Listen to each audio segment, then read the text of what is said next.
पाहतात NK digital media news channel.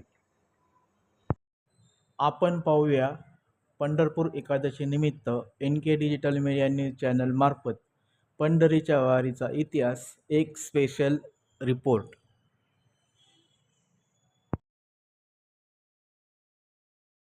संपत्ती सोहळा नावडे मनाला, लागला टकळा पंढरीचा, जावे पंढरीसी आवडे मनासी, आषाढी एकादशी व्रत हे.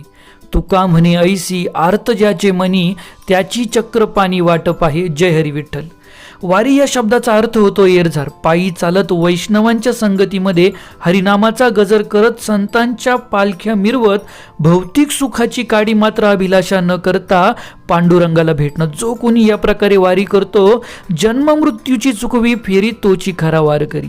या वारीची परंपरा हजारो वर्षापूर्वींची आहे. अनेक वैष्णव, आचार्य, साधू संत यांनी पंढरपूरची वारी केली.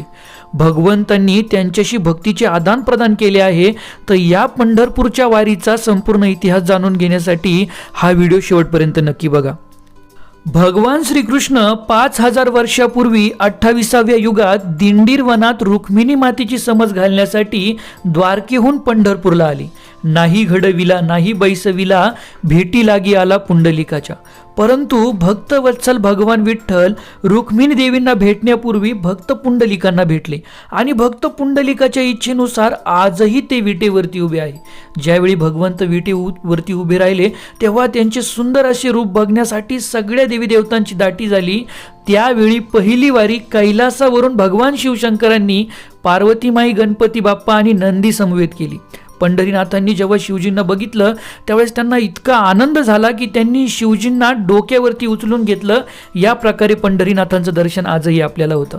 पांडुरंगासमोर गरुड खांबावरती गरुड विराजित आहे, तर उजव्या बाजूला सनकादिक ब्रह्मा, डाव्या बाजूला त्या ठिकाणी 11 रुद्र आणि शिवशंकर, तर पाठीमागच्या बाजूला संपूर्ण इंद्रादी देवी देवता, गंधर्व, किन्नर हे भगवंतांचं स्तवन करत असतात. यानंतर आपण बघू शकतो की बलरामजी हे देखील या क्षेत्री आले. त्यांनी या ठिकाणी स्नान केलं, म्हणून या क्षेत्राला संकर्षण तीर्थ म्हणून ओळखलं जातं. या क्षेत्रामध्ये आजही बलरामजी बालाजी म्हणून पंढरीनाथांच्या उजवे दिशेला मंदिरामध्ये विराजमान आहेत. याचबरोबर राधाराणी, गोवर्धन, सत्यभामा हे देखील या ठिकाणी आले होते. आपण बघू शकतो की धौम्यादी ऋषी, 5ही पांडव, मुक्तिकेशी दासी अशा अनेकांच्या भेटी आपल्याला द्वापार युगाच्या शेवटी पंढरपूरला दिसतात. इसवी सन पूर्व 4200 पासून दक्षिण भारतामध्ये 12 अलवार म्हणजे दक्षिण भारतातील 12 प्रमुख संत तसेच अनेक आचार्यांनी भगवत भक्तीचा पाया रचला. त्यांच्या भक्तीमुळे आपणास दक्षिण भारतामध्ये 108 दिव्य क्षेत्रांचे दर्शन होते. कालगणनेनुसार इसवी सन 78 मध्ये पैठणचा राजा शालिवान, गौतमी पुत्र सातकर्णी यांचे प्रधान रामचंद्र सदाशिव सोनार यांनी पांडुरंगाच्या मंदिराचा जीर्णोद्धार केला, असे मालू तारण या ग्रंथामध्ये मालू सोनार या कवीचे वर्णन आपल्याला आढळते. 8व्या शतकात पंढरीची वारी श्रीपाद आदी शंकराचार्यांनी केली. तत्कालीन कलियुगाच्या प्रभावाने वाढलेला शून्यवाद, निरीश्वरवाद याचे खंडन त्यांनी केले. वेदांचा आदर वाढविला. पंढरपूरला असताना चंद्रभागेचे स्नान, पांडुरंगाचे दर्शन असा त्यांचा नित्यक्रम होता. पंढरीनाथांच्या सौंदर्याने ते इतके मोहित झाले की त्यांनी पंढरीनाथांचे गुणगान करत पांडुरंगाष्टकाची रचना केली. महायोग पीठे तटे भीमरथ्याम, वरम पुंडरीकाय दातु मुनींद्रै, समागत्य तिष्ठम तमानंद कंदम, परब्रह्मलिंगम भजे पांडुरंगम. यानंतर 10व्या शतकात लक्ष्मी संप्रदायाचे आचार्य श्रीपाद रामानुजाचार्य यांनी पंढरपूरची वारी केली. रामानुजाचार्य यांच्या उपदेशाने तत्कालीन राजा विष्णुवर्धन याने वैष्णव संप्रदायाची दीक्षा घेतली आणि त्यानंतर पंढरपूरचे महात्म्य वाढवण्यास सुरुवात केली.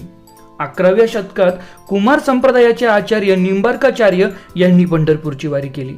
त्यांच्या संपूर्ण जीवन काळात त्यांनी 3 वेळा भारत भ्रमण केले आणि 3ही वेळा पांडुरंगाचे दर्शन घेतले. त्यांनी विठ्ठलांचे गुणगान केले. याच्या प्रित्यर्थ आजही तांबड्या मारुती समोर निंबार्काचार्यांचा भव्य मठ आपणास दिसतो. 12व्या शतकात ब्रह्मसंप्रदायाचे आचार्य श्रीपाद मध्वाचार्य यांनी पंढरपूरची वारी केली. त्यांचे शिष्य पद्मनाभ तीर्थ यांनी स्थापन केलेल्या मठात ते चातुर्मासामध्ये 4 महिने राहिले. भगवत कथा, चंद्रभागेचं स्नान, पांडुरंगाचं दर्शन हाच त्यांचा नित्यक्रम. इसवी सन 1261 मध्ये त्यांनी पंढरपुरामध्ये 3 विठ्ठल मूर्ती घडविल्या. या मूर्ती आजही आपणास पुतीजे मठ, पेजावर मठ, शिशूर मठ या ठिकाणी दक्षिण भारतात आपणास त्यांचं दर्शन होऊ शकतं. त्यानंतर 12व्या शतकाच्या उत्तरार्धामध्ये दक्षिण यात्रा करत असताना लक्ष्मी संप्रदायाचे आचार्य रामानंदाचार्य यांनी देखील पंढरपूरची वारी केली. पांडुरंगाचं दर्शन घेत ते आळंदीहून पुढील यात्रेमध्ये जात असताना सिद्धेश्वराजवळ एका ब्राह्मण स्त्रीला त्यांनी पुत्रवती भव हा आशीर्वाद दिला. ती ब्राह्मण स्त्री म्हणाली, माझे पती तर संन्यासी आहे, आपण मला हा आशीर्वाद कस काय दिला? त्यावेळी त्या ब्राह्मण स्त्रीच्या वर्णनावरून रामानंदाचार्यांना लक्षात आलं की तो संन्यासी आपला शिष्य आहे. भवानंद स्वामी हे त्यांचे नाव. तेच विठ्ठलपंत कुलकर्णी आपल्या गुरूंच्या आज्ञेने पुन्हा ग्रस्त आश्रमात परतले आणि त्यांच्या पोटी वारकरी संप्रदायाची पाया रचणारी रत्न म्हणजेच वैष्णव शिरोमणी माऊली ज्ञानोबाराय, निवृत्तीदादा, सोपान काका, मुक्ताबाई हे जन्माला आली. कुळ हे पावन कृष्ण नामे. प्राकृत भाषेत भगवद्गीतेची टीका ज्ञानेश्वरी रचत हरिमुखे म्हणा हा सोपा मार्ग त्यांनी जनसामान्यांना दिला.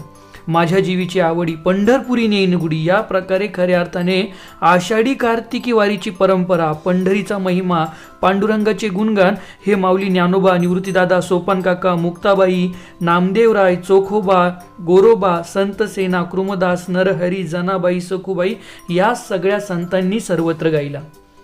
यापुढे दामाजी पंत, भानुदास महाराज या संतांनी ही परंपरा पुढे चालवली. 13व्या शतकापासून तर 15व्या शतकापर्यंत कर्नाटकातील दास परंपरा ही मोठ्या प्रमाणात दिसून येते.